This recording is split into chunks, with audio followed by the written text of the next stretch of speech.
আপনারা কি কখনো কাবাব খেয়েছেন? খাসি অথবা দুম্বা?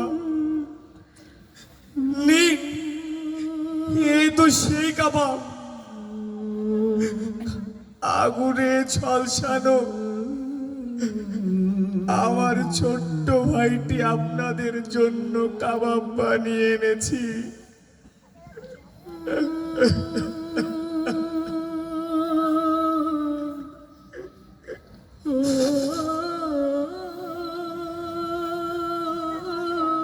আমি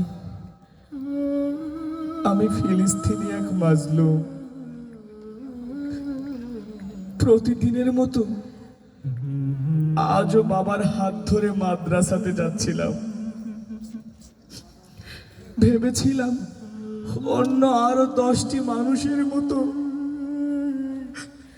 আমিও মানুষের মতো মানুষ হয়ে গড়ে উঠব। কিন্তু কিন্তু কিন্তু হঠাৎ এক বিকট আওয়াজে আমি জ্ঞান হারিয়ে ফেলি।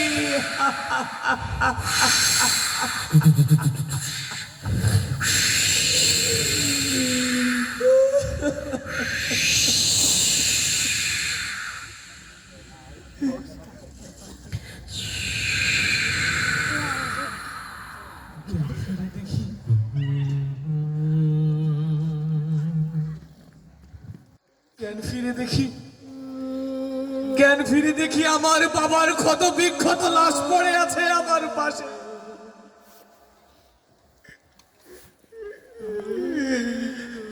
সামনে তাকিয়ে দেখি আমার মাদ্রাসাটিও ধ্বংসস্তূপে পরিণত হয়েছে।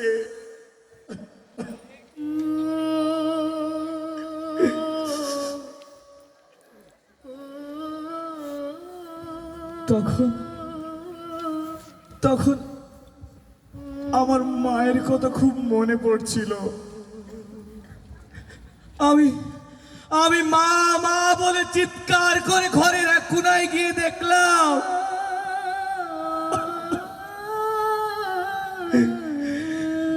আমার মায়ের বিভৎস লাশের পাশে আমার ছোট্ট ভাইটি ঝলসানো অবস্থায় পড়ে আছে।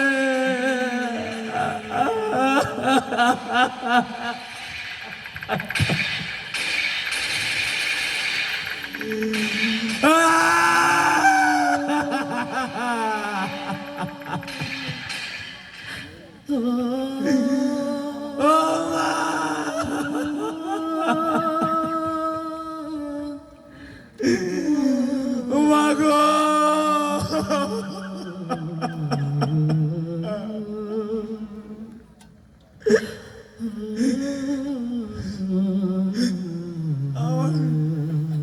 আমার পৃথিবীতে আর কেউ রইল না। আমি এক এতিম, আমার বাবাও নেই, আমার মা নেই, আমার ছোট্ট ভাইটিও চলে গেছে।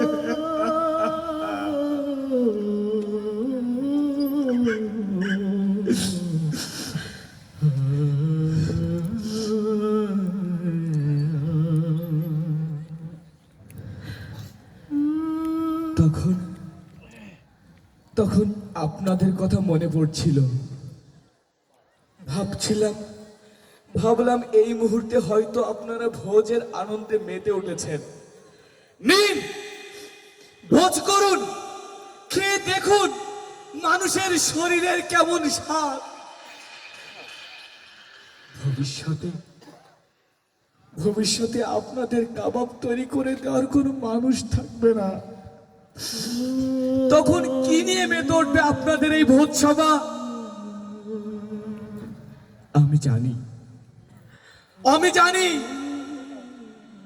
আপনাদের চোখ কান আজ লালসার মোহে অন্ধ হয়ে গিয়েছে। পৃথিবীর চারিদিক থেকে যে আত্মচিৎকার, আকাশ বাতাস প্রকম্পিত হয়ে গিয়েছে, তা আপনাদের বিবেককে এক বিন্দু মাত্র নাড়াতে পারেনি। এক বিন্দু মাত্র নাড়াতে পারেনি। তবে তবে শুনে রেখো হে বাংলার মুসলমানেরা, সেই দিন আর বেশি দেরি নয়, সেই দিন আর বেশি দেরি নয়। তোমরা যদি আজ এদের উপর ভরসা করে বসে থাকো, তাহলে শুনে রেখো তোমাদেরও একদিন ঘুম ভাঙবে বোমার আওয়াজে, তোমাদেরও একদিন ঘুম ভাঙবে বাবার ক্ষত বিক্ষত লাশ দেখে, তোমাদেরও একদিন ঘুম ভাঙবে মায়ের বিভৎস লাশ দেখে, তোমাদেরও একদিন ঘুম ভাঙবে ছোট্ট ভাইটির ঝলসানো শরীরের দেহ দেখে। হে আল্লাহ, এই জালিমদের হাত থেকে তুমি আমাদেরকে রক্ষা করো, এই জালিমদের হাত থেকে তুমি আমাদেরকে রক্ষা করো। তুমি ছাড়া আমাদের আর যাওয়ার কোথাও কোনো জায়গা নেই, আমরা কোথায় যাব? হে আল্লাহ, তুমি আমাদেরকে সাহায্য করো আল্লাহ।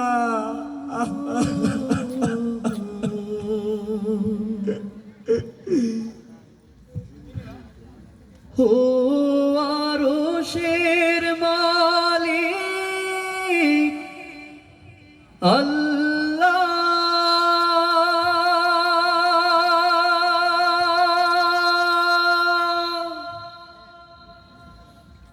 তুমি কি শোনো নাই কান্না আরশের মালিক আল্লাহ, তুমি কি দেখো নাই কান্না, রহম করো তুমি রহম করো, ঢেলে দাও